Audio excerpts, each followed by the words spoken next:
जैसा कि last episode में हमने देखा कि जियान अब हील हो चुका था और वो अपने मास्टर को अब जेड दिखाता है, जिस पर उसके मास्टर बताते हैं कि ये jade piece storage valley of flames का है।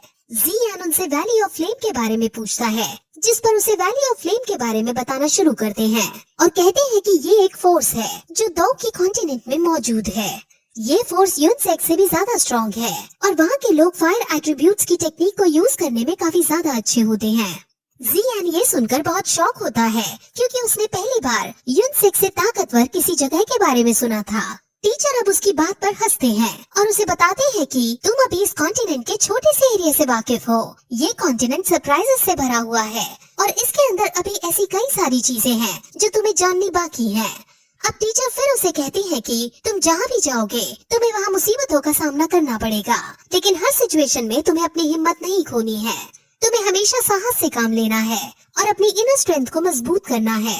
अब जियान सोच में पड़ जाता है और कहने लगता है कि उसे एलियन फायर प्राप्त करनी होगी, क्योंकि फायर को प्राप्त करने के बाद उसकी सोल पावर इतनी स्ट्रांग हो पाएगी कि वो अपने टीचर को अपने साथ रख सके।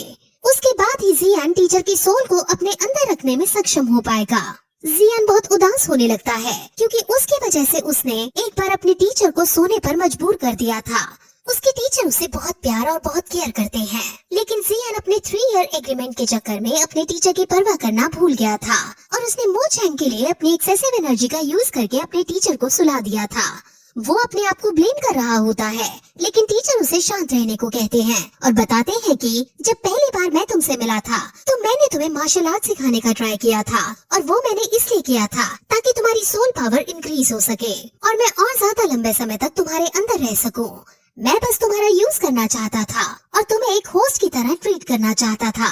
मैंने तुम्हें एल्केमी भी इसलिए सिखाई ताकि तुम फ्यूचर में इंग्रेडिएंट्स कलेक्ट करके ऐसी पिल बना पाओ जो मेरी सोल को हील कर सके और मुझे मेरी बॉडी वापस मिल पाए। मैंने तुम्हारे 3 ईयर एग्रीमेंट का फायदा उठाकर तुम्हें मार्शल आर्ट सिखाना शुरू किया था, लेकिन तुम्हें सिखाते वक्त मैं तुम्हारे बारे में जान पाया और मैं तुमसे इतना ज्यादा अटैच हो गया कि मैं तुम्हें अपने डिसाइपल की तरह मानने लगा और तुम्हारी केयर करने लगा। मैंने अभी तक कई डिसाइपल्स को ट्रेनिंग दी है, लेकिन उन सभी में से तुम मेरे सबसे अच्छे डिसाइपल हो। धीरे धीरे जैसे तुम्हारी स्किल्स बढ़ती गई, वैसे वैसे मुझे मेरी चिंता कम और तुम्हारी चिंता ज्यादा होने लगी और तुमसे मेरी फीलिंग्स जुड़ने लगी। जब मैं सो गया था तब मैं तुम्हें देख पा रहा था और मैंने तुम्हें मेरे लिए डेस्परेट होते हुए देखा है और मुझे समझ आ गया है कि तुम मुझसे कितना प्यार करते हो। तुमने मुझे वापस जगाने के लिए बहुत कुछ सहा है और मैं तुम्हारा इसके लिए आभारी हूँ। वो दोनों अब काफी ज्यादा इमोशनल हो जाते हैं और अब जियान उनके सामने झुककर बो करता है और एक आइकॉनिक लाइन कहता है। वो कहता है, teacher for a day, father for the life. आपकी जानकारी के लिए बता दे कि ये same line Soul Land enemy में जब टैंग शैन ग्रैंड मास्टर से पहली बार मिला था तब टैंग शैन ने ये सेम लाइन ग्रैंड मास्टर से कही थी। इस लाइन को कहने के बाद ही टैंग शैन की असली जर्नी स्टार्ट हुई थी। अब इस स्टोरी के अंदर भी जियान ने अब दिल से अपने टीचर को न सिर्फ टीचर मान लिया है, बल्कि अब उन्हें अपना लाइफ मेंटोर कह दिया है। और अब हम यहाँ से समझ सकते हैं कि जियान की लाइफ में अब आगे और भी कई सारी चुनौतियाँ आने वाली हैं। अब जियान मास्टर से और भी बातें करता है, जिसमें वो पूछता है कि बॉडी को रिफाइन करने के लिए डिफरेंट टाइप्स की फायर को आपस में ब्लेंड करना जरूरी होता है। हमें टोटल कितनी फायर्स ब्लेंड करनी होगी जिससे हम बॉडी को रिफाइन कर सके। मास्टर बताता है कि हमें 3 अलग अलग तरह की फ्लेम्स चाहिए होंगी। अब जियान जल्द से जल्द इस तरीके को यूज करके अपनी मास्टर की बॉडी को रिफाइन करने का डिसाइड करता है और वो दोनों अब अलग अलग फ्लेम्स के बारे में बातें करते हैं और सोचने लगते हैं कि हमें कौन कौन सी फायर्स कलेक्ट करनी चाहिए। वहीं यूनसेक के अंदर हम युनशैंग को देखते हैं और वहाँ उसे मिलने यूजी आई होती है। यूजी युनशैन से उसकी इंजरी के बारे में पूछती है, जिस पर युनशैन उसे कहता है कि तुम युनसेक की मास्टर हो, लेकिन तुमने जियान के प्रति कल हमदर्दी दिखाई थी। मुझे पता चल गया है कि तुम्हारा और जियान के बीच में क्या संबंध है, लेकिन तुम्हें युनसेक के रूल्स के बारे में पता होना चाहिए। यूजी नर्वस होते हुए उनसे कहती है कि ऐसा कुछ नहीं है। जियान ने उसकी एक बार जान बचाई थी, जिस वजह से कल वो जियान से लड़ नहीं पाई थी। ये सुनकर युनशैन गुस्से में आ जाता है और वो चिल्लाते हुए कहता है कि तुम्हें ये बात नहीं भूलनी चाहिए कि जियान युनसेक का दोषी है और उसे जल्द से जल्द पकड़ना होगा। वो अब यूजी को आदेश देता है और कहता है कि तुम्हें जियान को पकड़ कर लाना होगा। यूजी इससे डर जाती है और कहती है कि जियामा एम्पायर जियान को सही मानता है और अगर अब हमने जियान के खिलाफ कुछ भी करने की कोशिश की तो जियामा एम्पायर युनसेक एम्पायर के खिलाफ युद्ध छेड़ सकता है। लेकिन इस सब तर्क का युनसेट पर कोई असर नहीं होता और वो कहता है कि अब समय आ गया है कि युनसेट की ताकत पूरा एम्पायर जाने। अब जियाना एम्पायर को साफ करने का वक्त आ गया है और अब हमें शुरुआत करनी ही होगी। अब युनसेट जियाना एम्पायर में ऊंचाइयों तक पहुंचेगा और इस एम्पायर की पॉलिटिक्स को बदल कर रख देगा। वहीं दूसरी तरफ जियान अपने मास्टर के साथ था।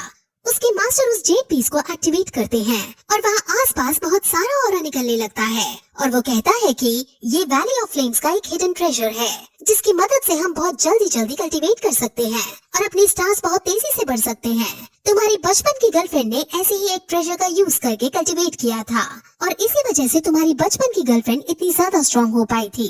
अब वो इस बारे में और भी बातें करते हैं और फिर तभी वो नोटिस करते हैं कि युनसेट के डिसाइपल्स यहाँ तक आ गए हैं और अब जियान उनसे बचकर भागता है। जियान तेजी से आगे बढ़ता हुआ उनसे दूर जा रहा था, लेकिन जब एक डिसाइपल जियान को देख लेता है तो जियान तुरंत चुपके से उसके पास जाकर उसे बेहोश कर देता है।